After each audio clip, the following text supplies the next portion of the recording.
Holidays are upon us, and as parents, maybe you'll find out things about your children that you didn't know that they were doing. Maybe that child, they will drink themselves to stupor, or they are smoking, or maybe they fall pregnant.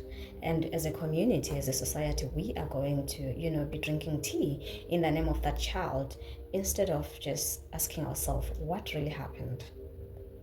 What made that child to be like that? What happened? And as a parent, we tend to blame everybody else. Ngama 2000, it's the social media, it's the internet children that don't listen, it's the friends. You are going to blame everybody else, but that arrow will not point here. So I want to challenge you in this season. Should your child fall under these categories, whatever they're doing, that you will find out in this holiday, take the arrow and face it to yourself. Take your notebook, sit down, ask yourself, what did I do or didn't do as a parent that caused this child to be like this? Because as parents, we normally tend to think, oh, when that thing happened, they were 2 or they were 3 or they were 1, so they probably don't remember. They do. Sometimes they can't really give it a name, they can't really put a finger on it, but something, just because something happened to your child, it happened to your child, and you cannot change that.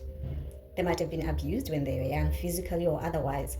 That thing is not going just to, be flushed out of their mind just because they were 1. It is now going to manifest, and when they really don't know what's happening with them, and then they end up going to find comfort in something else so that they can close that gap, whether it's pain or they're feeling something is missing, but they can't really tell what it is. And when they find something to replace it with, and you as a parent, because you were not available, or you were available because, hey, the fridge is full, what more do you want? Or I bought you whatever that you wanted, what more do you want? Or I'm paying your school fees, what more do you want me to do? You have to be available as a parent emotionally. So what you need to do is just sit down with yourself.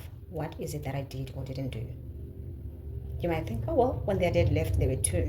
Or when her father passed away, she was 3.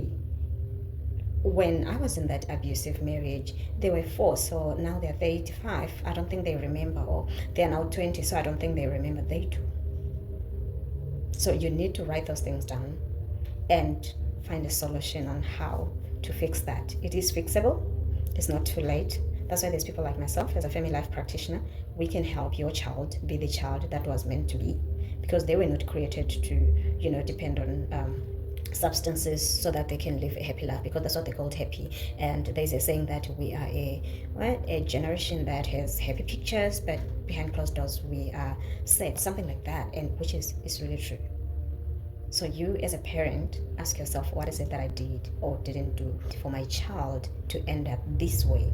Instead of trying to be that parent who want to fix things through either, spanking them or shouting at them. Find a solution, because sometimes as parents, we're going to want to sit down with our children. They will not open up. When I grew up, my mother would beat me to almost to the next life. But right now, with my child, my mother, she's different. And because I know that mother, I'm not able to sit down with my mother and speak. Personally, I can. But some children or some people, they cannot, because, hello, 10 years ago, you hooked me for dating. Now, why would I come to you and seek advice about guys or about girls, whether you're a mother or you're a father? And sometimes us as well as parents, like I just said, that I'll be hooked for the littlest of things. And I had those traumas. So there could be a possibility that I would want to raise my child the same way I was raised. Whether consciously or unconsciously, those things are going to manifest in some way.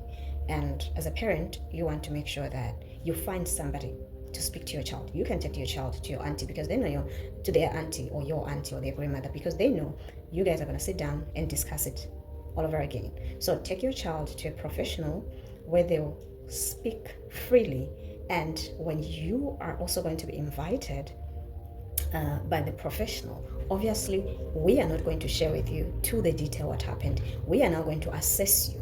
Why did your child come out the way they came out? Because listen, we can blame everybody else, but we are the ones that slept with this child, woke up with the child, fed this child. It's like this child was with us most of the times. So then we assess you as well as a parent, so that you also can heal your own childhood trauma, so that you are able to relate to this little being of yours. For your child to be able to trust you so that they can come and talk to you, they need to see a different version of you. And that's not going to happen overnight, because you also, these are the things that have been harboring for years, and you've learned to live with them. So after you've gotten your own healing, while they're getting their own, and when you guys come together, no one is going to be hurt emotionally or otherwise in the process, and your child will be able to be open to speak to you anytime they want to, and you also going to be able to receive whatever they are saying, and both of you will find a solution that will work for both of you. A happy family will emerge, and that child that you had imagined or that you want your child to be, they are going to be, and more.